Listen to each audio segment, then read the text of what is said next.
Void Terrarium is a mystery-style game from NIS America and tells the quite frankly adorable story of how a scavenger robot stumbles upon the last, barely surviving human in an underground scrapyard, and along with his AI friend, who accidentally caused the end of the world, decides it's his duty to keep her alive. Our little scavenger friend is found by a mouse who boots him up, however this ultimately results in his own demise. Aided by his now immobile AI friend, the imaginatively named Robbie the robot traverses dangerous wasteland to source materials that his beloved human requires, and to improve the girl's living conditions. The dialogue between the AI and Robbie is nothing short of charming.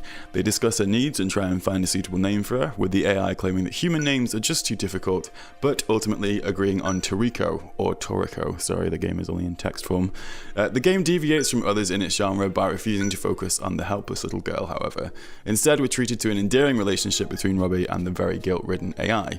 It did just cause the end of humanity after all. Torico functions somewhat as a narrator rather than a character. Robbie and the AI are searching the wasteland because of her, but she isn't present for a huge proportion of the game and barely any of the gameplay itself. Speaking of gameplay, if you ventured into any Mystery Dungeon style game, you probably already know the basic mechanics. Turn-based combat is a bit clunky and very frustrating at times. Really, you're just gonna stand there while I play my next move with 1 health point and send me back to the scrapyard anyway? Really, bro? But the most niggling thing I've found with Void Terrarium is the fact that no matter how far you progress through the game, you begin each area at level 1. The levels themselves get longer as the game progresses whilst not being too unbearably taxing, aside from a literally unending level, and as Robbie levels up throughout the areas, the level up perks are randomised each time. This means that even if you get stuck in areas, as I did, a lot, it's not difficult to approach it again and again, relying on the randomised perks to help you out. Dying, as it turns out, isn't all that bad. In Void Terrarium, you need to die in order to convert materials found in the wasteland into resources to craft the items that Torico needs.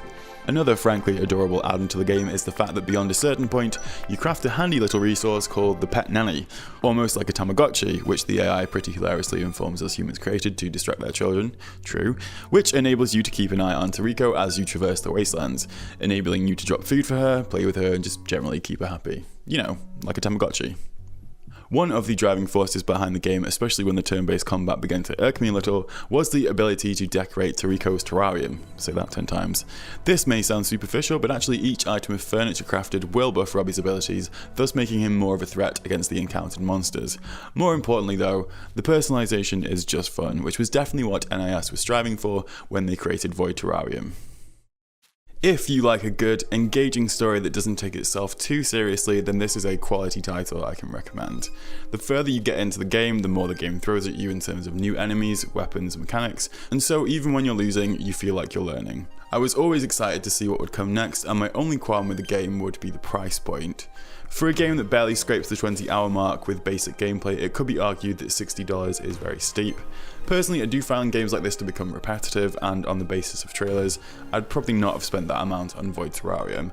However, after completing it, despite actually swearing off it around the 3-hour mark, I would say it's worth the price point for casual fans of the genre who don't take gaming too seriously. Thanks to a beautiful world and narrative that made me feel attached to Torico, it's a game that will definitely stick with me for a while.